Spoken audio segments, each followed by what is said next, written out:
Inner magnet या माझ्या YouTube चॅनलमध्ये तुमचं मनापासून स्वागत आहे. इथे आपण शिकणार आहोत विचारांना कृतीत आणि स्वप्नांना वास्तवात रूपांतरित करणं.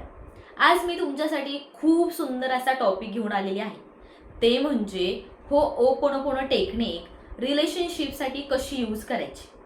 आज रिलेशनशिपमध्ये खूप वाद चालू आहेत. एकमेकांना समजून घेण्याची कॅपॅसिटी राहिलेली नाही आहे. एकमेकांना सपोर्ट करणारे कपल्स आजकाल दिसून येत नाहीये. खूप वाद क्रिएट होतात की तो मला समजूनच घेत नाहीये, ती मला समजूनच घेत नाही, तिचा माझ्यावर ट्रस्टच नाहीये, तो माझ्याप्रमाणे वागतच नाहीये. असे असंख्य वाद घेऊन आपण आपलं रिलेशनशिप चालवत आहोत. ते आनंदात आहे का? ते लॉंग टर्म टिकू शकेल का? तर नक्कीच नाही. पण जर तुम्ही होओपोनोपोनो टेक्निक जर तुमच्या पार्टनरसाठी केलात, तुमच्या कपल ग्रोथसाठी जर केलात, तर तुमचं कपल, तुमचं रिलेशनशिप, तुमचं नातं खूप आनंदाने भरून जाणार आहे. जे काही वाद आहे, जे काही भांडण आहेत, ज्या काही प्रॉब्लेम्स तुमच्या रिलेशनशिपमध्ये चालू आहेत, ते क्लिअर असं इंटेन्शन ठेवा आणि त्या इंटेन्शनवरती तुम्ही होओपोनोपोनो टेक्निक करू शकता. फॉर एक्झाम्पल, तुमच्यात वाद चालू आहे, काही भांडण असतील, अंडरस्टँडिंग नसेल, मिसअंडरस्टँडिंग असतील, तर माइंडमध्ये ठेवायचं की तुम्हाला काय हवं आहे, की माझं रिलेशनशिप खूप चांगल्या पद्धतीने चालत आहे, आम्ही दोघे एकमेकांना खूप चांगल्या पद्धतीने समजून घेतो, आम्ही एकमेकांची खूप काळजी करतो, आमचं एकमेकांवर भरपूर प्रेम आहे, खूप रिस्पेक्ट आहे, आमचं रिलेशनशिप एक आयडियल रिलेशनशिप आहे, आम्ही एक आयडियल कपल आहोत. ह्या गोष्टी तुम्हाला एका रिलेशनशिपमध्ये हव्या आहेत. तर हे झालं तुमचं इंटेन्शन. जेव्हा तुम्ही होओपोनोपोनो टेक्निक करतो, ज्याच्यामध्ये 4 वाक्य आहेत, जसं की I am sorry, please forgive me, I thank you and I love you. या 4 सेंटेन्समुळे तुमचं जीवन नक्कीच बदलू शकतं. पण ह्या 4 सेंटेन्स जर तुम्ही एक्सप्लेन करून बोललात, तर खूप इझिली तुमचं रिलेशनशिप तुम्हाला जसं हवं आहे तसं होतं. 100% होतं. आपल्याकडे भरपूर अशा केस स्टडीज आहेत, ज्याच्यातून आपण एक्सप्लेन करून काही गोष्टी बोलतो, त्यातून खूप चांगल्या गोष्टी घडलेल्या आहेत. फॉर एक्झाम्पल, एक्सप्लेन कसं करायचं.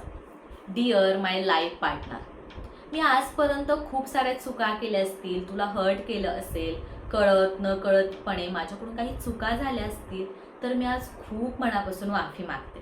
प्लीज मला माफ कर. तुला हर्ट होईल अशा कोणत्याच गोष्टी मी आता करणार नाही आणि तुलाही तुझ्या केलेल्या सगळ्या चुकांची जाणीव झालेली आहे. तूही मनापासून माझी माफी मागत आहेस आणि तुला आपलं रिलेशनशिप ग्रोथ होण्यासाठी एकमेकांना माफ करणं खूप गरजेचं आहे. या दोघांनाही याची जाणीव झालेली आहे आणि आज याच कारणास्तव मी तुला खूप मनापासून माफी मागत आहे. प्लीज मला माफ कर and thank you so much. Thanks a lot universe. आमचं रिलेशनशिप खूप खूप खूप सुंदर आहे. आम्ही दोघं एकमेकावरती प्रचंड प्रेम करतो. तो मला खूप समजून घेतो, तो माझ्यासाठी खूप एफर्ट्स देतो, त्याचं माझ्यावर भरपूर प्रेम आहे आणि आम्ही खूप आनंदाने आमचा संसार करत आहोत, आमचं रिलेशनशिप चालत आहे आणि मला ज्या ज्या गोष्टी हव्या आहेत त्या सगळ्या गोष्टी याच्यामध्ये ॲड करायच्या. And then thank you so much my life partner. Thanks a lot my being in my life. माझ्या जीवनात येण्यासाठी, मला इतका आनंद देण्यासाठी. मी जेव्हा तुझ्यासोबत असते तेव्हा मी खूप जास्त खुश असते, खूप आनंदाने मी माझं जीवन जगते. मेंटली मी खूप रिलॅक्स फील करते आणि माझं तुझ्यावरती प्रचंड प्रेम आहे आणि तुझंही माझ्यावरती माझ्यापेक्षा जास्त प्रेम आहे. Thank you so much and I love you. हो हो, खूप खूप खूप जास्त प्रेम.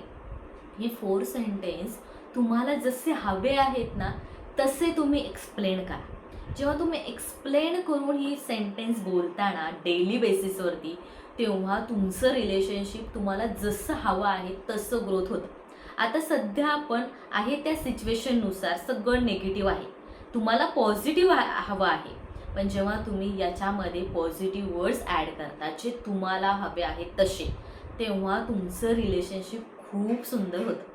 पण आता बऱ्याच लोकांना असं होतं की मॅम, इतकं एक्सप्लेन आम्हाला करता येतच नाही, आम्ही कसं करायचं, आम्हाला इतक्या वेळ आम्ही किती वेळा हे बोलणार आहोत असं. तर तुम्हाला जर हवं असेल तर आपण तसं अफर्मेशन बनवून देतो, 10 मिनिटाचा व्यवस्थित व्हिडिओ बनवून देतो.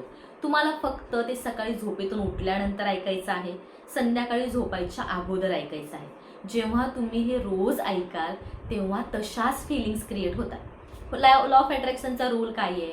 जेव्हा तुम्ही गोष्टींचा विचार करता त्या गोष्टी तुम्ही अट्रॅक्ट करता. पण त्या गोष्टींमध्ये, त्या विचारांमध्ये जर भावना असतील, फिलिंग्स असतील, तर ती गोष्ट खूप इझिली अट्रॅक्ट होते. एक्सप्लेन करण्याचा एकच इंटेन्शन आहे की तुम्हाला फील होणं खूप गरजेचं आहे. प्रत्येक सेंटेन्समध्ये जेव्हा तुम्हाला फील व्हायला स्टार्ट होतं ना, तसेच केमिकल रिलीज होतात, तशीच एनर्जी क्रिएट होते आणि तुमच्या पार्टनरपर्यंत ती एनर्जी पोहोचते आणि तुम्हाला ज्या ज्या गोष्टी हव्या आहेत ना, तशाच गोष्टी घडायला स्टार्ट होतात, नक्कीच होतात. तुम्हाला वाटलंच तर मी इंस्टाग्राम ID देते माझी डिस्क्रिप्शनमध्ये, तिथे जाऊन तुम्ही चेक करू शकता. असंख्य लोकांचे रिव्ह्यूज तिथं आहेत. खूप लोकांना त्या गोष्टींचा यूज होत आहे. जे आपण अफर्मेशन प्रोव्हाइड करत आहोत त्याच्यातूनही असंख्य लोकांना त्यांचा खूप खूप खूप यूज झालेला आहे.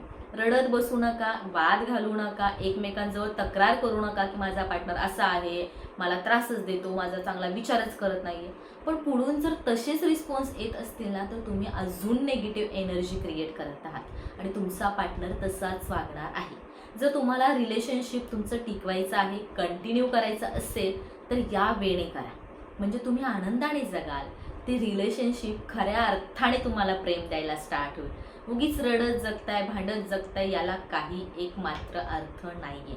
जेव्हा तुम्ही तुमच्या पार्टनरसाठी या गोष्टी कराल ना, तुम्ही स्वतः जाणवेल की किती इझिली तुमचं रिलेशनशिप इतकं ग्रोथ झालेलं आहे. खूप इझी आहे. होओपोनोपोनो टेक्निक खूप पॉवरफुल आहे. जर तुम्हाला व्हिडिओ हवा असेल तर डिस्क्रिप्शनमध्ये मी माझा नंबर ॲड करते. तुम्ही मला तसा मेसेज करू शकता आणि देन तुम्ही अफर्मेशन घेऊ शकता आणि तुम्ही तुमचं रिलेशनशिप खूप आनंदाने जगा. त्यातला खरा आस्वाद घ्या, खरा आनंद घ्या. प्रेम हे खूप सुंदर आहे. प्रेम जगता आलं पाहिजे, प्रेम करता आलं पाहिजे आणि ते करण्यासाठी तुमचं मन तितकं क्लीन पाहिजे. जेव्हा तुमचं मन क्लीन असतं, आनंदात असतं, तेव्हाच तुम्ही एखाद्यावर प्रेम करू शकता. जर तुमच्या मनामध्ये डाऊट आहेत, मनामध्येच ब्लॉकेजेस आहेत, तेव्हा फक्त प्रश्न उभे राहतात, विचार येतात, ॲक्शन काहीच होत नाही, हवे तसे रिझल्ट भेटत नाही. त्यामुळे फक्त फ्रस्ट्रेशन होतं, वाद होतात, मेंटली प्रॉब्लेम होतात, फिजिकली प्रॉब्लेम्स होतात. एक प्रॉब्लेम क्रिएट झाला ना मनाच्या बाबतीत, त्याच्याला लागूनच खूप प्रॉब्लेम्स क्रिएट होतात. मग सगळ्यात मेन काय आहे? आपलं मन. त्याला जपा, त्याला व्यवस्थित ठेवा, सकारात्मक ऊर्जेने त्याला भरून ठेवा. मग बघा, आयुष्यात काही जरी प्रॉब्लेम्स आले ना, तुम्ही खूप व्यवस्थित त्याला हँडल करू शकता तुमच्या पॉझिटिव्ह माइंडसेटनुसार आणि तुमचं रिलेशनशिप खूप सुंदर आहे. हो, नक्की सुंदर आहे आणि अजून सुंदर होईल या गोष्टी जर केलात. तर आजचा व्हिडिओ कसा आवडला नक्कीच कमेंट करा. आवडला असेल तर नक्कीच लाईक करा, शेअर करा आणि आपल्या चॅनलला सबस्क्राईब करायला विसरू नका. Thank you so much. माझ्या चॅनलवर व्हिजिट केलात, इतका सुंदर व्हिडिओ तुम्ही पाहिलात आणि या व्हिडिओचा तुम्हाला 100% यूज होणार आहे. 100% होणार आहे. नक्की फॉलो करा या सांगितलेल्या गोष्टी आणि तुम्ही स्वतः बघाल की तुमच्यामध्ये, तुमच्या पार्टनरमध्ये किती चांगल्या गोष्टी घडत आहेत, किती आनंदाने तुम्ही तुमचं रिलेशनशिप जगत आहात आणि तशीच हाय एनर्जी ठेवून तुम्ही तुमचा आनंद, तुमचं सुख तुमच्या एकमेकांमध्ये शोधत आहात. Thank you so much. Thanks a lot.